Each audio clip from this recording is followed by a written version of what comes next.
routine white-collar jobs like customer service, telemarketing, and loan officers and tellers, and jobs like that will be the first to be challenged. Then repetitive blue-collar jobs like dishwasher, in assembly line workers, and a little bit later, drivers also will be challenged. The vehicle will replace some kind of jobs that drivers are required to do today, but it's going to create so many new opportunities because of its expansive effect on the economy. The whole nature of warehousing is going to change. The thing to understand is most jobs are not repetitive. In a way, the parts that could easily be automated have already been automated. And then the question is, all the sort of services, do you really want to automate your yoga instructor, your kindergarten teacher, your nurse in a doctor's office? I suspect those will not get automated quickly at all. And those some of the leading voices from my documentary on AI back in 2019. We pick it up this week with fresh perspective in our week-long look at AI, the intelligence revolution, now from Meta platforms. Meta tapping Dina Powell McCormick as its new president and vice chairman earlier this year. Dina has served at the highest levels of Wall Street and government, including as deputy national security advisor to President Trump. In his first term, she spent 16 years at Goldman Sachs, where she led the sovereign wealth investment banking business and served on the management committee. Her deep ties in the global financial community positioning her at the center of deal-making in critical AI-era sectors, including energy and technology infrastructure, key areas for Meta's future growth. All week long, we are highlighting the innovation of artificial intelligence while keeping its potential threats at the forefront. And we kick it off right now with our new special week, The Rise of AI, the Intelligence Revolution, with Meta Platforms and Dina Powell McCormick. Dina, great to have you. Congratulations. Thank you so much, Maria. Thank you for having me on, and thank you for focusing all week long on this huge revolution happening in our country. And we just got great news. This is your first interview as president and vice chairman of Meta, and we appreciate you talking with us during this very important week. Meta just debuted its latest artificial intelligence model, Muse Spark, created by Meta Superintelligence Labs. And I want to get your take on this because there's been a lot of conversation that Meta is back with this new model, putting it higher in the leaderboards of that. Explain what Muse Spark is. Sure. Well, really, thank you so much for having me. I'm 100 days in, and it's particularly exciting in this first stretch of my tenure that Meta Muse Spark has come out. We have an incredible team led by Alex Wang, who runs the Meta Superintelligence Lab. In just 9 months, he has really built this incredible model. The third-party evaluations have come in strong. In fact, on its launch day, it was the second most downloaded app. But besides the efficiency that this model has, the unique personality that it has, we are really excited about how we are differentiated in the model space.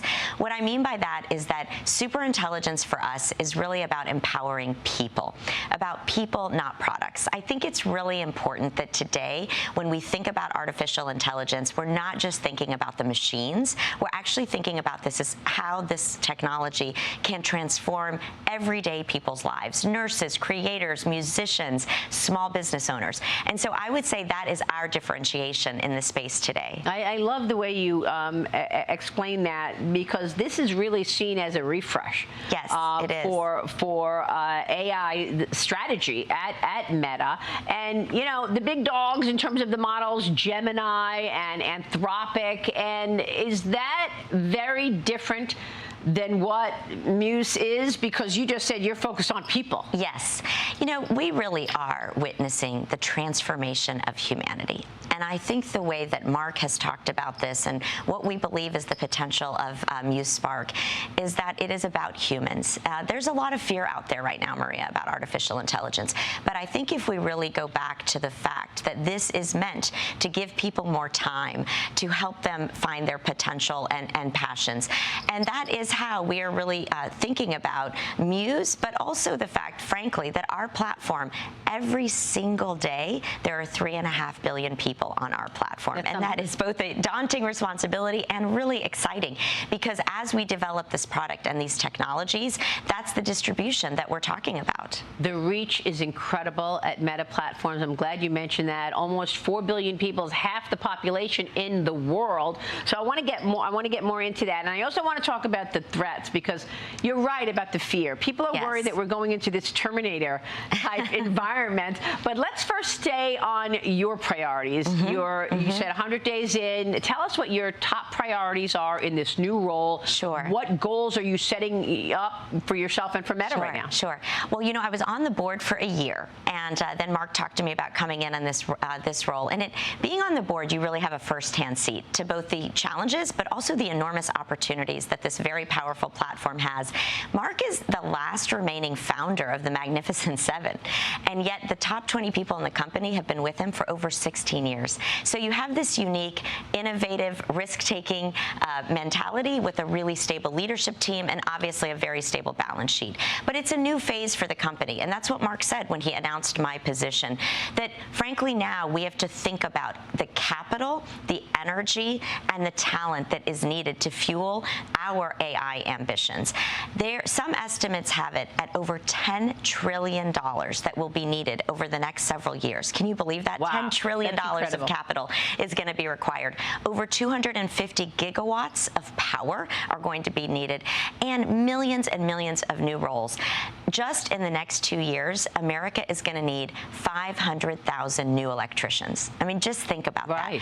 And so one of my big focus areas is that I co-head a division at Meta called Meta Compute, where we're really trying to bring together the capital, both formation and use of our balance sheet and strategic capital partnerships with the energy needs. Just a few weeks ago, we announced a partnership with Secretary Wright. Meta Platforms has become the largest purchaser of nuclear energy in America, over 6.6 gigawatts of power over the next couple of years. And finally, the talent. We're really excited that we are one of the biggest investors in what we like to call America's workforce. Yeah, and it's all important points, because President Trump has had this as his centerpiece of the agenda, energy, and it's all hands on deck. So it's not just oil and gas, but nuclear. So this is a big statement. Now, the word is that Meta is making a $500 billion bet on this compute capacity. And you know, the worry out there from investors has been, this is a lot of money. When are we going to see the return on investment? Talk to us a little about the allocation of capital. How you see that allocated, and these numbers are mind-boggling. Is it $500 billion or almost 600 billion? Yes, and they are, because that's just it is what is required to have both the energy, the compute, the infrastructure that is needed. You know, across the country, we are very invested in many states, and you know, the kind of core, and I think President Trump has been so focused on something that's critical: America's energy dominance. If we want to have America's AI leadership and dominance in the world, we have to be energy dominant. But we're also very proud of the growth of our revenue. In our last quarter, you saw really significant revenue growth. But the talent piece is important to us, and I just want to take a minute on that. You know, because I think there's a lot of talk about what roles AI is building and what may be displaced. Over the next few years, there are going to be so many electricians, welders, construction workers needed. And we're actually announcing this week a new fiber technician program, brand new program. We're starting it in Ohio.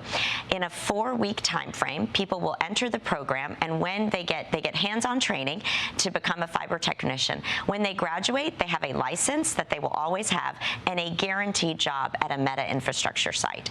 We really think that this particular role, which happens to be needed in every infrastructure site in the country today, is something that we can scale across the country. And this focus on what we call America's workforce. You know, Americans have come together in the past during big transformative moments, whether that was the Industrial Revolution or World War II. The difference between both of those, Maria, where they were decades in the making, the AI revolution is really the next 3 to 5 years, is the most important part of the whole game.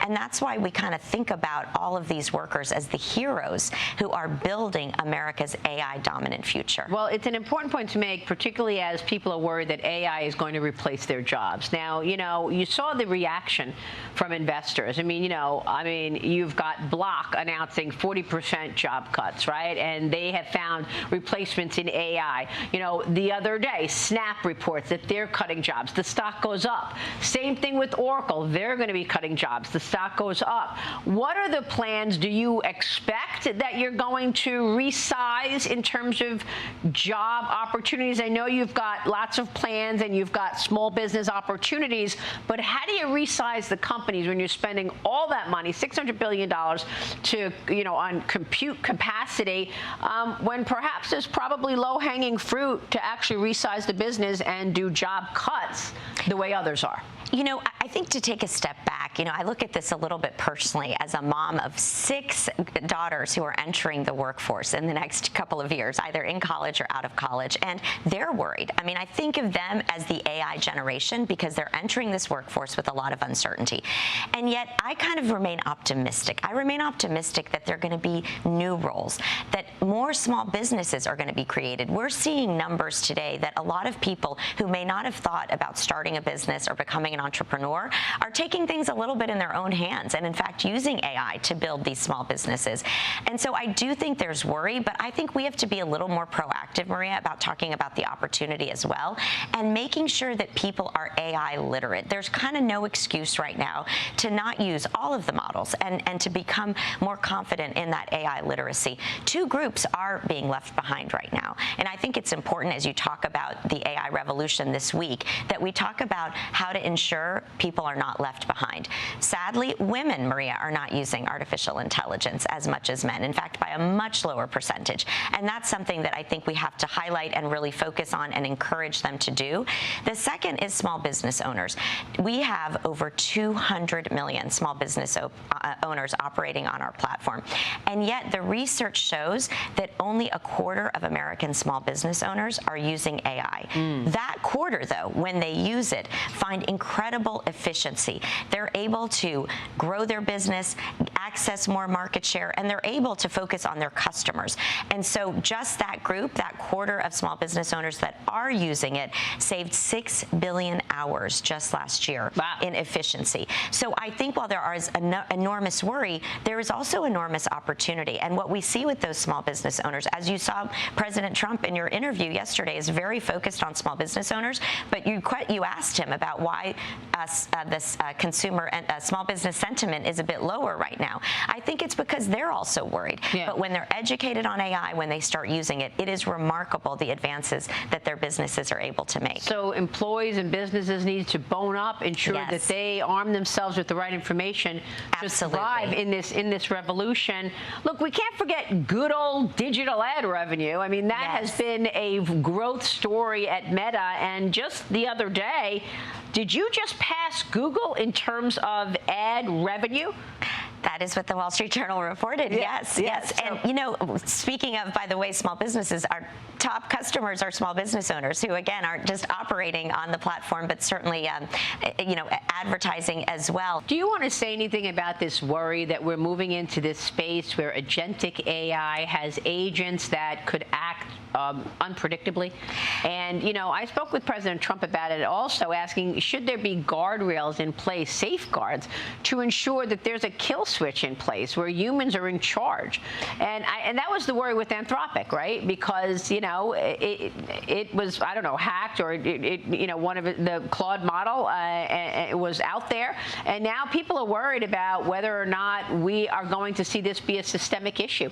Treasury Secretary Scott Bessent getting the banks together, trying to come up with an understanding of how easy it is to, get AI to hack into our accounts?